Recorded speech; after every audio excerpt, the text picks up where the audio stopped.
News when you want it with Bloomberg News Now. I'm Monica Nix. And that's your closing bell on Wall Street. The Dow was down 0.1% today. It lost 63 points. The Nasdaq and S&P both hit record highs. The Nasdaq adding about 0.5%. And the S&P now on track for its best month since 2020. It was up slightly, about 0.1%. The 10-year Treasury yields at 4.3%. The 2-year yields at about 3.8%. Brent crude was also up today, trading at about $108 a barrel. Our top story today is out of Washington, where the White House correspondents dinner shooting suspect, 31-year-old Cole Allen, is now facing a number of federal charges, including an attempt to assassinate President Trump, which acting Attorney General Todd Blanche says could land him in prison for the rest of his life. I want to make this clear. This man was a floor above the ballroom with hundreds of federal agents between him and the President of the United States. The Department of Justice approaches incidents like this with urgency and clarity of purpose.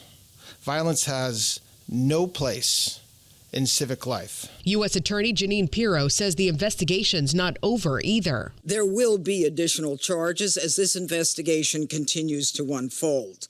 But make no mistake, this was an attempted assassination of the President of the United States. Allen made his first appearance in federal court today and will remain in custody. A detention hearing is set for later this week.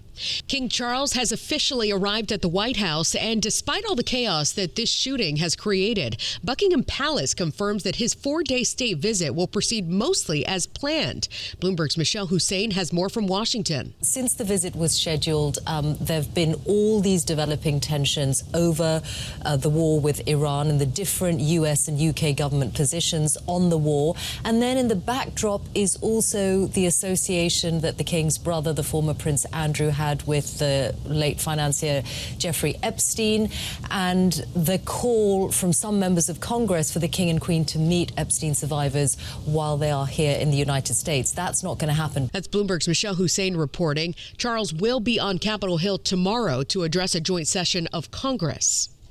Iran's foreign minister is now meeting with Vladimir Putin in Russia after talks with the U.S. were scrapped this weekend in Pakistan.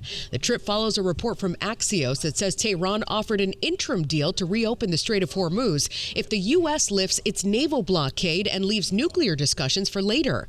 Bloomberg's Jomana Bersetchi has more on that from Dubai. Iranian state media is reporting that that is not the only condition that Iran has set. They've also talked about including a new legal framework for Hormuz, compensation for damage from the war, and guarantees against further military action just to proceed to the next round of discussions, after which they say they'll be willing to have conversations about the nuclear file. Bloomberg's Jomana Bersetchi, she says the U.S. considers this a non-starter.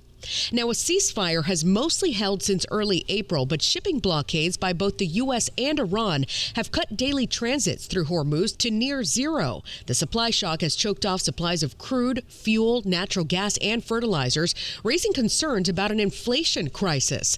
The Federal Reserve is keeping an eye on that ahead of its policy meeting this week, but aren't likely to make any changes to interest rates. Little change to Microsoft shares today after the software giant let OpenAI out of an exclusivity deal.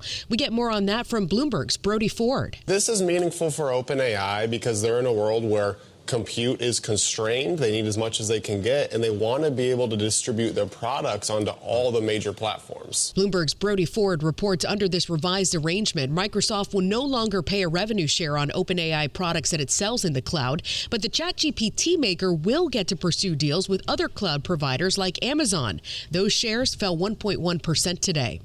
Verizon's shares were up 1.5%, with the nation's largest wireless carrier reporting that it added 55,000 new mobile subscribers under new CEO Dan Schulman.